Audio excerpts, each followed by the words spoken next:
Hyundai की i20 है। इसे कंप्रेसर में नॉइज़ हो गया था, बैरिंग चला गया था ये वाला इसका। इसमें बैरिंग आता है, उसमें नॉइज़ आ गया इसमें। इसलिए बाहर निकालें, रिप्लेस करेंगे इसको, इसी वजह से छोड़ना पड़ा इसका। तो इसका इससे फिल्टर भी चॉक हो गया था, तो क्लीन करेंगे अपने।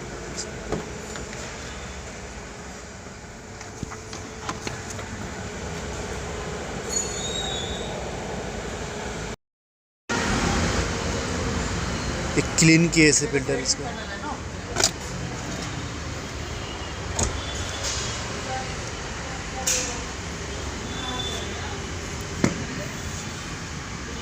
इसका बैरिंग चेंज हुआ है।